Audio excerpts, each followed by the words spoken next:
Bradstock is now a beautiful village with many second homes, but 100 years ago it was simply a working village.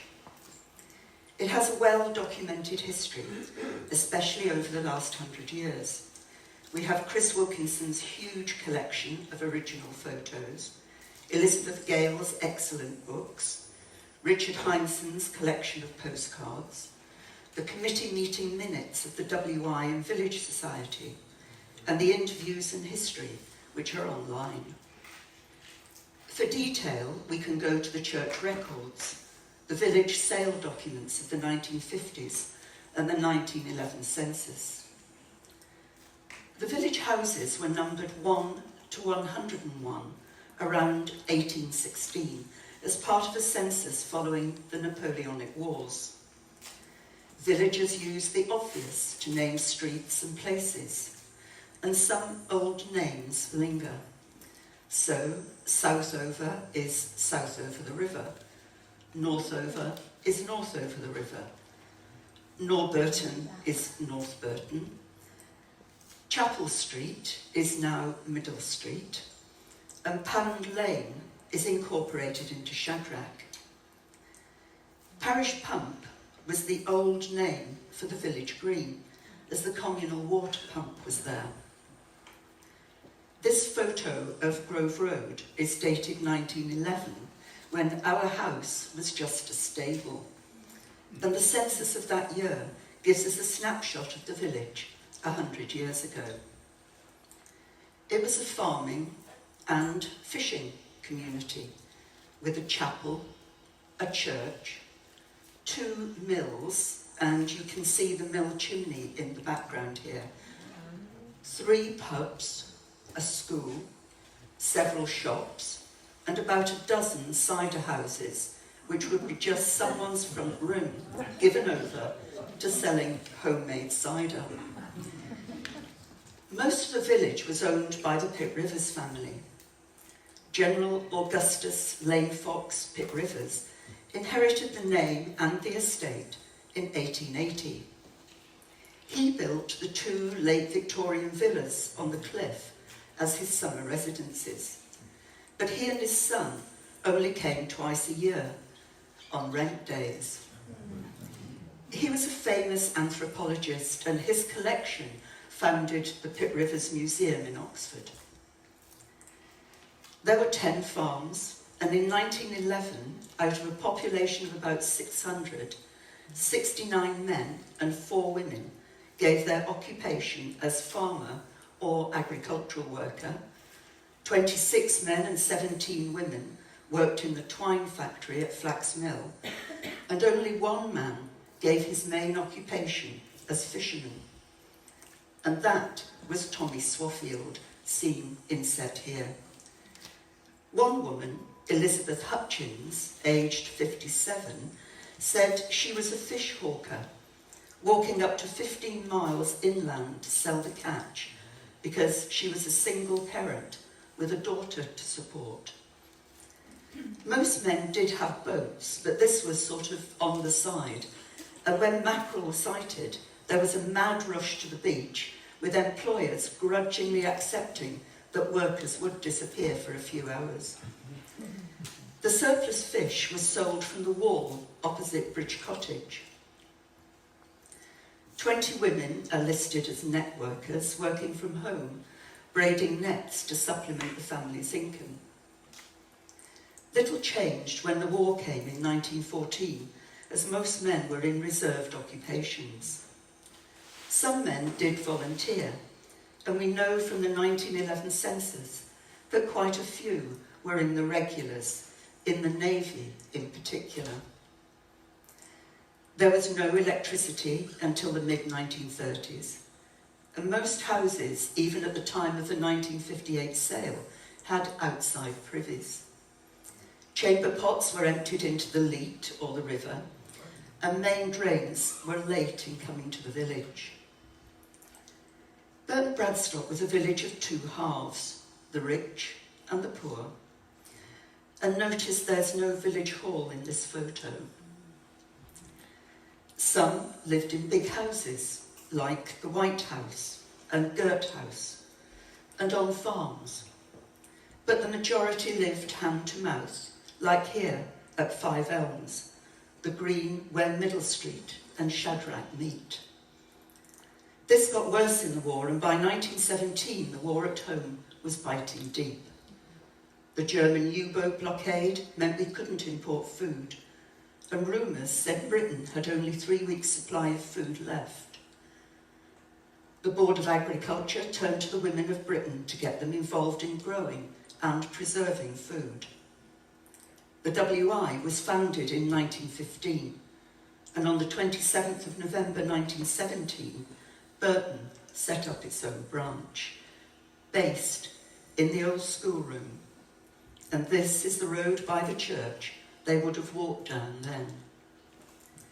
42 women had joined by the end of 1917, and they set to knit balaclavas and socks, and there was no end of things they found to do with rabbits.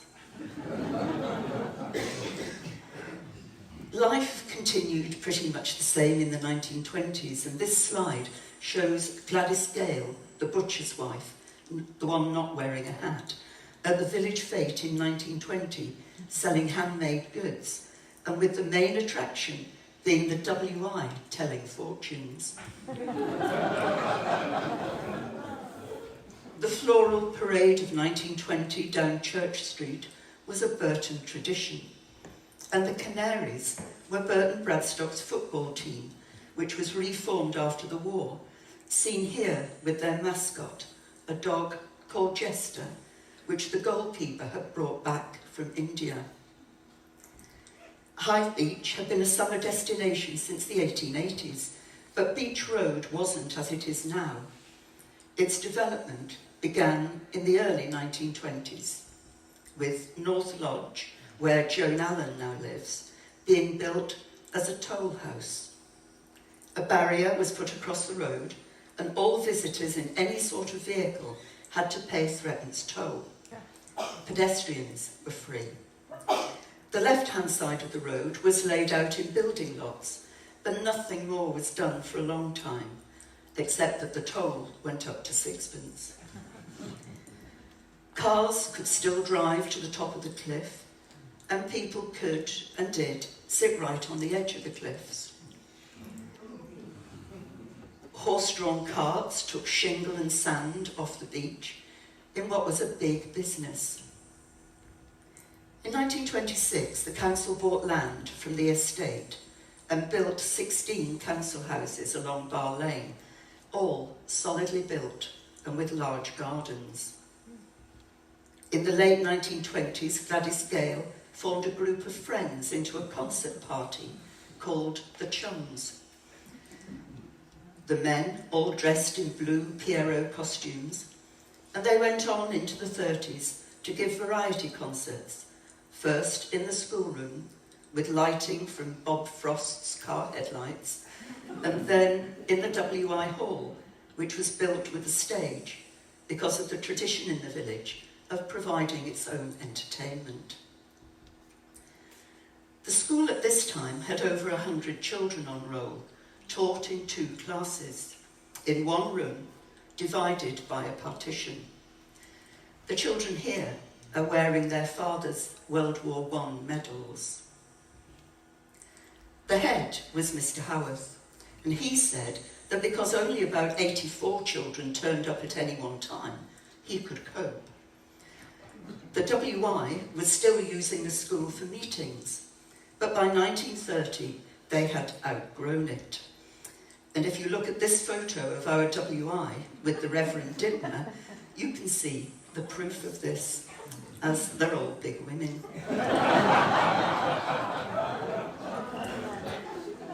They said the chairs were too small and the toilet facilities were, to quote from the WI minutes, unspeakable. Not surprising, as close on 100 children each day used the earth privies. The WI decided it needed a new home. One member, Alice Fielding, was a cousin of Captain Pitt Rivers, and she approached him to ask for land to build on. Her close friend, Miss Codrington, and both seen here, was a distant cousin of the Duke of Wellington and president of the WI. They lived at Gage's house, where Audrey and Sam Smith live now, and they were very well known in the village. They're seen here, sitting in their garden. Captain Pitt Rivers was persuaded that the village needed a hall, quote, for social, recreational and educational purposes, and he agreed to give land in the centre of the village if WI would organise the building of the hall and pay for it. In fact, he didn't give the land at all. He sold the freehold for £40, about £2,500 now, to two ladies whose names are not recorded anywhere, but presumably the two were Miss Fielding and Miss Codrington. The initial costs were put at £1,765, and the money was guaranteed by Miss Codrington, who took a loan against her house. The builder was Charles Hitchcock, seen here in 1937, smartly dressed in honour of George VI's coronation. Work began on the building in October 1930 and was completed in May 1931, just 7 months later. On the 28th of May, there was the official opening with photo. Miss Codrington is fourth from the left on the front row, and Miss Fielding is far right on the front row. The day continued with a country fair and a surprise concert with songs by Miss Fielding's Girl Guides. £80 profit was made, a very large sum, with the spending power of £5,000 today.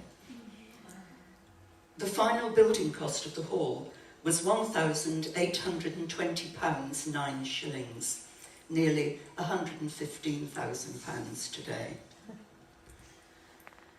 The hall fast became the centre of village activities, and this photo shows the WI in the early 1930s, catering for an event being held in and around the hall, even using the road as we do now. But the 1930s was the time of the Great Depression, and the flax mill in the village closed down, putting many out of work. Some found work in Bridport, but many had to change their employment, and several became full-time fishermen. Cheney's garage moved from the top of Bar Lane and replaced the old plant nursery, which had been on Greenwich Corner. Throughout the 1930s, the grounds of the Rookery were used for fetes and gymkhanas, all usually culminating in a dance in the evening in the hall to Reg Inkpen and his band.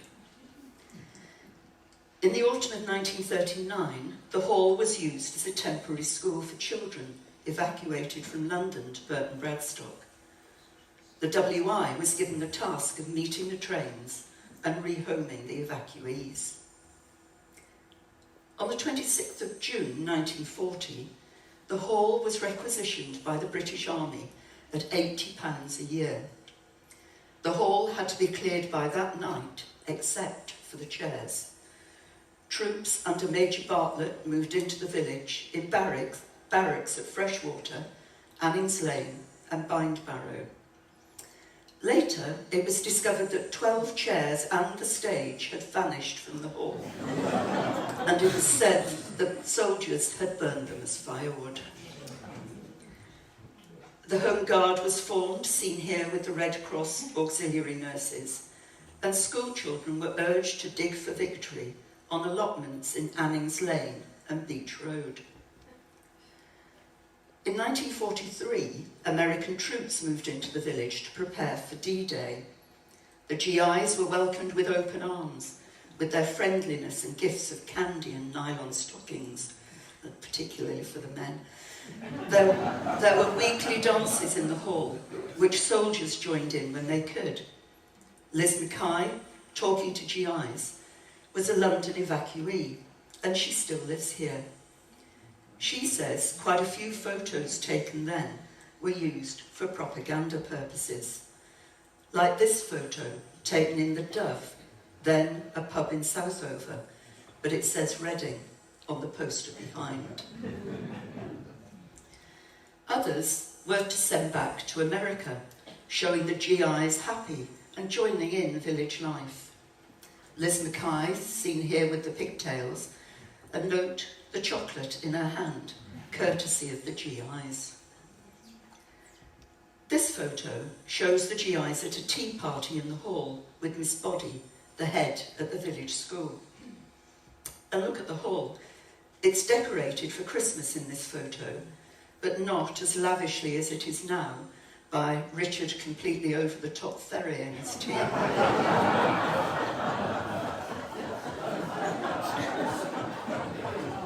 And is the little girl in the front dancing or trying to hold her knickers on?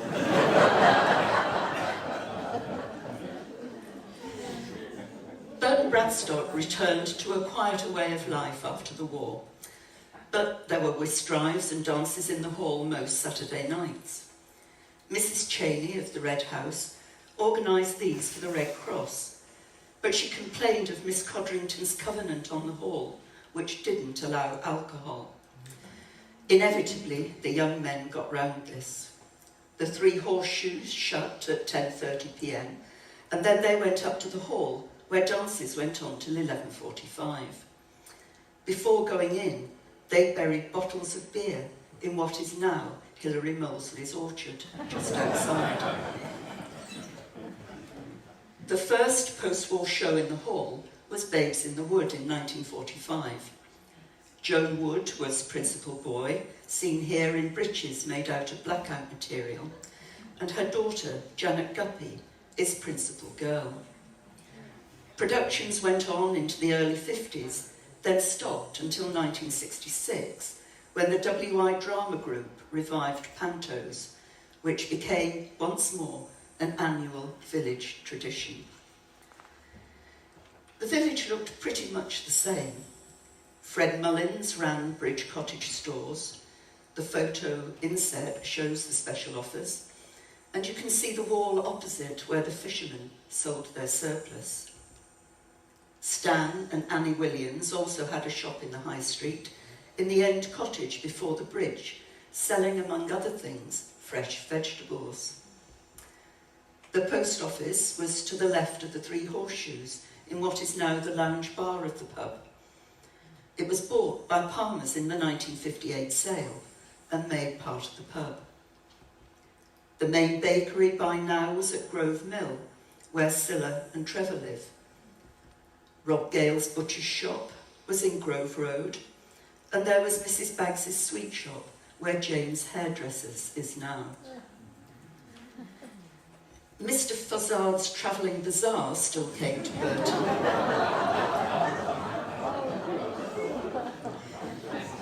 The fishman and 2 baker boys did deliveries, as did the paraffin lorry. Stan Williams fitted out a van to do fresh deliveries round the valley on a Friday and a Saturday evening, carrying a 5-gallon drum of paraffin on the passenger seat in case anyone had run out. So health and safety, they'd never heard of it. But in 1950, there were signs that things were about to change. Times were a bit harder for Captain Pitt Rivers, who, between the wars, had been one of the richest men in England. But in 1940, he'd been imprisoned and then interned for the duration of the war as a Mosleyite Nazi. The changes began on Beach Road. The second house built was in 1952, opposite North Lodge, on land gifted by the estate for the police house where Jenny Mallion now lives. The plots were sold off. The first cost £50, and the last, 25 years later, £70,000. Joe Linney was the builder, and his secret weapon was his wife, said to be the best hod carrier in the business. In this photo, you can see the churchyard overgrown and full of gravestones. It was cleared in 1950, with most gravestones being moved to the outer walls. Townsend Farm in Shadrach was compulsorily purchased in 1959 from Greta Heel, one of the Hawkins family. Lower Townsend and later South Annings were built on this land, although it has been suggested the land should have been used for a new school.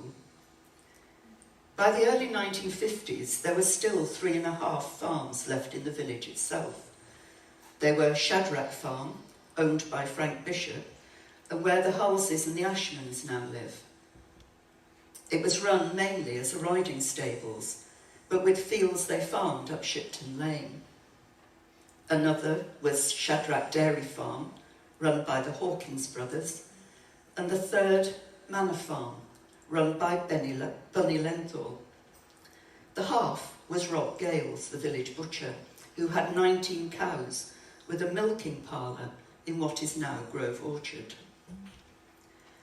During the 1950s, cattle were herded through the village twice a day.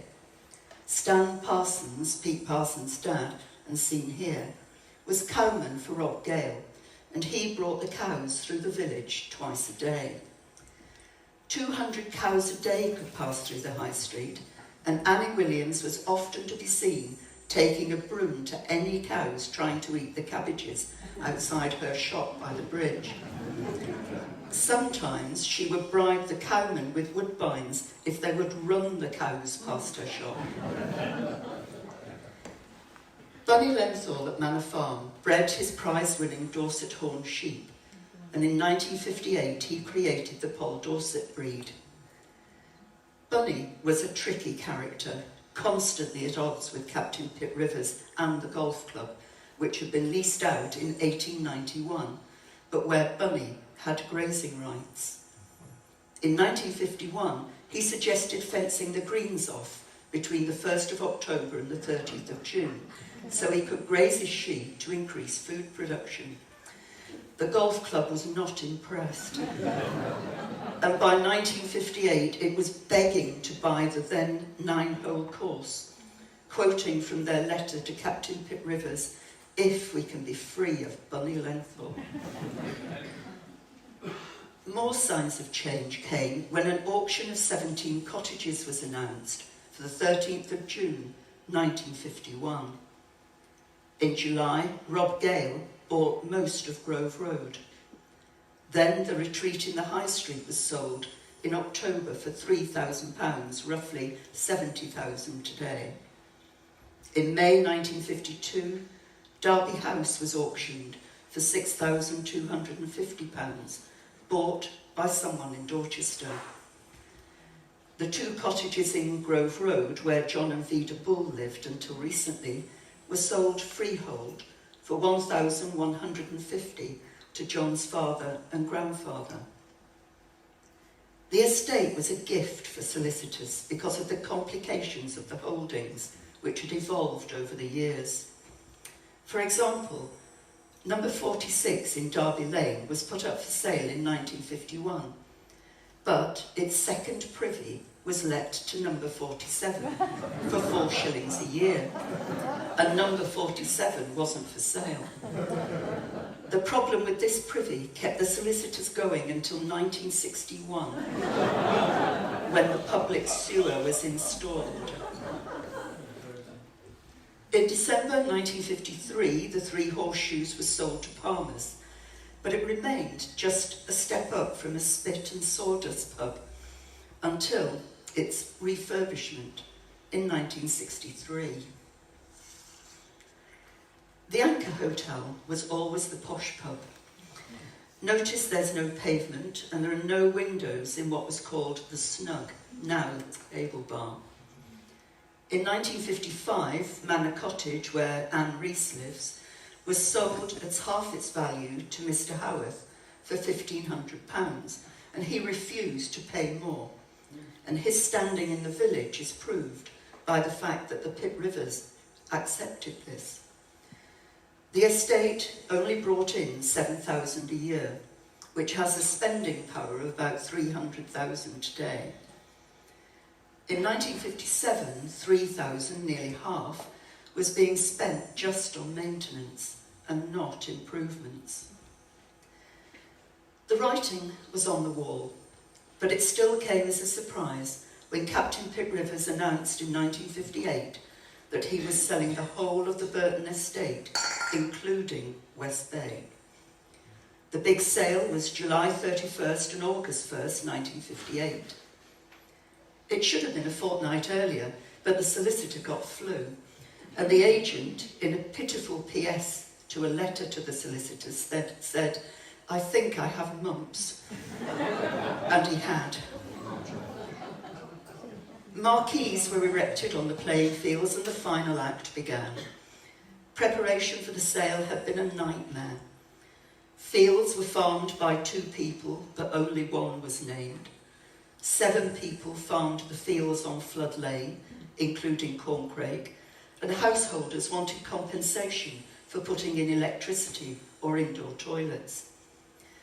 Pitt Rivers offered mortgages on 2/3 of the price at 6% over 7 years, but most people needed much longer to pay, and in the end they went to the Bridgewater Building Society, but still at 6%. I could do the whole talk on the 1958 sale, but I limit myself to the most odd thing that happened during the 2-day auction. Bunny Lenthal didn't bid for Manor Farm, seen here as a working farm in 1935, and it was knocked down to a Mr. Jeffrey, a stranger, for £19,000. The Baileys were tenants at Cogden Farm, and young Frank is seen here. They didn't bid for their land either, and Mr. Jeffrey bought that, along with the golf course, fresh water, and the fields adjoining the coastal path from Cliff Road to Cogden. The total cost was well over £37,000, a lot of money. It transpired that Mr. Jeffrey was acting as agent for Michael Pitt Rivers, Captain Pitt Rivers' eldest son, to whom he didn't speak. Michael had been found guilty of indecent acts in public and imprisoned in 1954, homosexuality being then illegal. Michael purchased half the Burton estate, and it came out that he'd been to see the Lenthals and the Baileys before the sale, promising them first refusal if he was to sell on. Bunny couldn't afford £19,000 anyway, and he purchased instead a share in Freshwater Caravan Site. On the 6th of August, Captain Pitt Rivers received a letter from his solicitor saying, quote, "The only cloud on the horizon is the fact that Michael apparently has purchased a large proportion of the estate. If this be the case, I imagine he is arranging his finance through his mother." Michael proved to be an ardent conservationist and was very good for Burton Bradstock. The sale went well overall, with most of the sitting tenants satisfied. But more changes were to come, because the sale boosted the tourist trade. Freshwater was looking to expand, and Cliff Farm caravans moved to Larkfield. Hythe Beach began its steady development from the 1960s until it looks as it does today. In the 1960s, the locals were a bit apprehensive about what John Eastwood, the local historian, said were, quote, "the well-intentioned efforts of newcomers." Part of this was the development of Grove Mill for housing by Peter de Savery and the big changes at Manor Farm. In 1966, Bunny Lenthal emigrated to Australia, and Michael Pitt Rivers decided to split up Manor Farm's 500 acres. In 1967, Jack Burt, Heather Thompson's father, bought Manor Farmhouse plus 50 acres. Brynvella Farm, of 188 acres, was created on the right, going out of Burton down to Marsh Barn, and seen here with the new farmhouse. And land was sold to Freshwater and to the golf club, making it 18 holes. Cliff Field was given to the village, and some land went for housing in West Bay. With Mr. Howarth, chairman of the parish council, Michael Pitt Rivers began the process of getting Area of Outstanding Natural Beauty status for the village, with the listing of many of its buildings. He also began to sell the coastal path to the National Trust, completing this in 1997. The village retained its eccentrics, not least the vicar's son, Donald Riddler, who built himself a boat in the rectory garden in 1969, intending to sail the Atlantic. His boat, Eric the Red, failed at its first attempt, but he actually completed the 4,000-mile journey in 1970, and then he sailed back. The 1970s saw second homes springing up as sitting tenants died, and also incomers came to live in Burton Bradstock. In December 1970, Miss Bickford, president of the WI, asked village organisations using the hall to contribute to its maintenance. Not much money came in, so in November 1973 she asked the parish council to help, but still nothing. In 1973, Miss Bickford was instrumental in setting up the Village Society with Brian Percy, Barbara's husband. In the beginning, it was just a group to represent the village view to the parish council, to petition when necessary, and keep the village tidy. It took on the Village Produce Show in 1973, but the show itself dates back to at least 1952, when the posh people of the village could exhibit and win prizes for flowers and produce grown by their gardeners. The certificates on the top row prove this. There was a small section for the gardeners to exhibit under their own names, and you can see their certificates on the bottom row. Mr. Toms, Pete Tom's dad, was gardener to Colonel Holland at Gage's, who got prizes for produce he hadn't grown. And with my lack of green fingers, I feel quite sorry that this tradition's died out. As you can see, Pete hasn't changed much.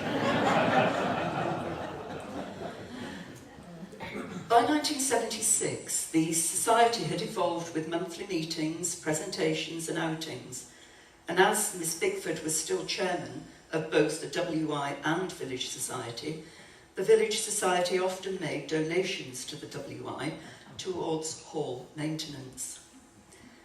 Burton Bradstock WI continued the village tradition of providing entertainment in the village hall and joining in the Bridport Carnival, often led by Mary Bailey, who enjoyed dressing up or down, and she is seen here in the bathing costume in 1974. The WI Drama Group put on annual pantomimes, but with only women and children on stage, the men working behind the scenes. The big change here came in 1981, when the WI finally allowed men to join in the cast of Mother Goose. Mike Reed broke what the Bridport News said was, to quote, probably the last female bastion of Burton Bradstock, the WI pantomime. In 1986, the drama group, including men now, became the Players and continues still to entertain us. The winter of 1978 was bad. In February, it snowed.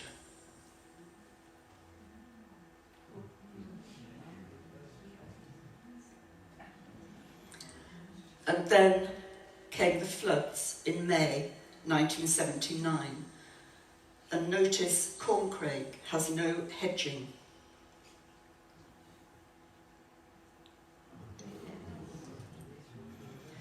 Burton has always been prone to flooding, especially around Greenwich Cottage opposite the garage, Flood Lane and the playing fields. During the 1980s, the village changed quite fast and the locals mourned the passing of the old ways, and they were very wary of the uppity incomers. But it was these incomers who, in the 80s and 90s, revived old traditions and began new ones, and in fact stopped the village dying. In 1981, Mary Ryan, a concert performer and long-time resident of the Rookery, set up the Burton Bradstock Festival of Music and started a new tradition, inviting top musicians to the village to play, and this was always well supported by the incomers. These incomers joined the village society and the women joined the WI, organising a street fair every May Bank Holiday Monday, and the church organised its fete on the first Thursday in August, because that used to be half-day closing. In 1997, Len Coles, who had been chairman of Village Society in the 80s, left a legacy of £40,000 to Village Society, which first tried to buy the forge, then corncrake from the Hawkins brothers, and finally bought the post office. Over the same years, Village Society led the protest against the building of the yellow houses, where the Thomases now live, opposite the Three Shoes. So maybe the incomers were getting as bad as the old Burtoners in not wanting change. Burton Bradstock showed that it still knew how to party during the week of the Millennium celebrations on the playing fields. Ken Pett had just set up Burton Bradstock Online, which now has rich detail about the village on its pages. And the WI, led by Barbara Percy, stitched the Millennium Tapestry, now in the library. Villagers continued to make their own entertainment with local bands playing in the pubs and hall. And in 2014, Roy and Jill Perkins added to this with the Feast of Folk. And the players again put on 2 productions, as in the 1920s and 30s. In 2004, the WI asked the village to take on the maintenance of the hall. And in January 2005, a committee of 14, representing all the organisations in the village, took over as Burton Bradstock Village Hall Trust. The hall has seen much refurbishment and upgrading, but basically it is still, to quote, a non-standard build of plasterboard with rubble and chicken wire infill, a nightmare to insure, but we all love it and it is the heart of the village. And to clear up any last doubts, should the WI in the village fold, then the hall will come to the village. There's always something going on somewhere in the village, and groups spring up to organise a jolly for the village, like the 60th anniversary of D-Day on the beach in 2004, when John and Annie Grantham won the couples-themed dress competition. And on Sea Sunday in 2006, the village was involved in a reenactment of events on the route of the news of the victory of the Battle of Trafalgar. Groups also come together to fight for a serious cause, as in Save Our Library.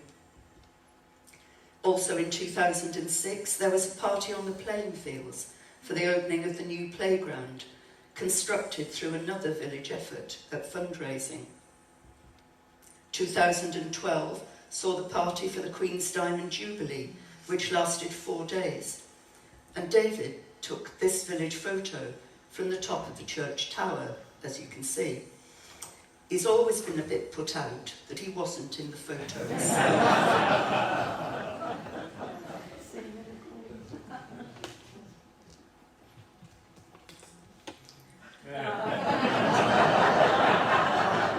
And now he is, thanks to Photoshop.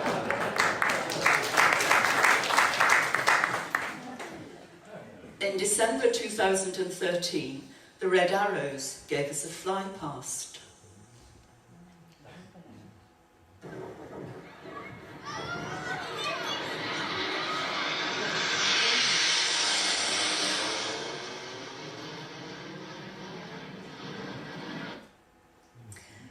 In 2014 saw events to commemorate the start of World War I. 2015 was the 70th anniversary of the end of World War II. 2016 saw the Queen's 90th birthday celebrations on the playing fields, and 2017 was the centenary of Burton Bradstock WI.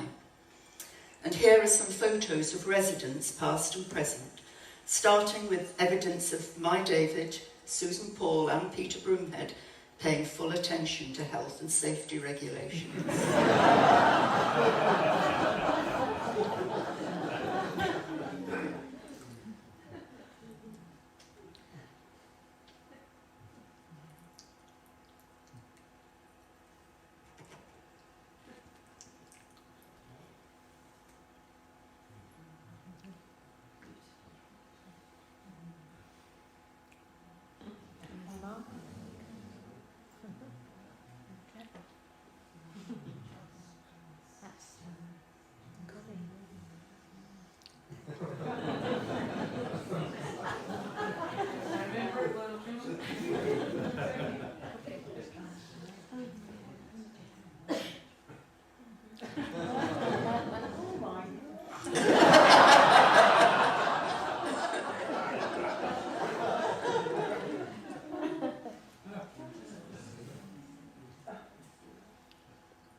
I'm looking slightly bemused as I was supposed to be refereeing a tug of war, but there wasn't a soul around.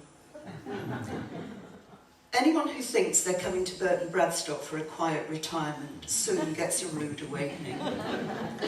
You can be cornered on the beach, which takes some doing, in church or even in your own garden, and asked to be on some committee or another, or make sandwiches or cakes for a village event.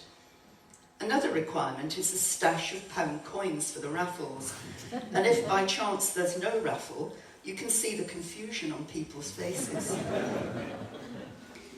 COVID stopped everything, but now the village is back to normal, with all the Christmas events to look forward to, many taking place in this hall. The cliffs may be falling, but Burton Bradstock goes from strength to strength.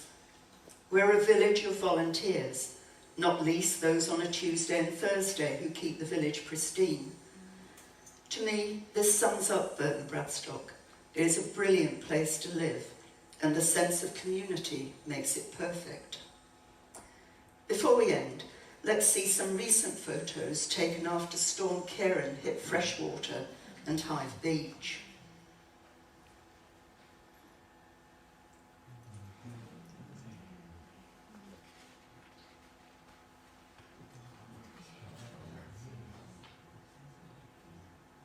And now, let's have a wander through the village as it is today, on a summer's afternoon, courtesy of a few of my David's photographs. The roses you will see on our house honestly did bloom until November, but the warship, dolphins and whale in the bay at the end are definitely figments of David's imagination.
our cat,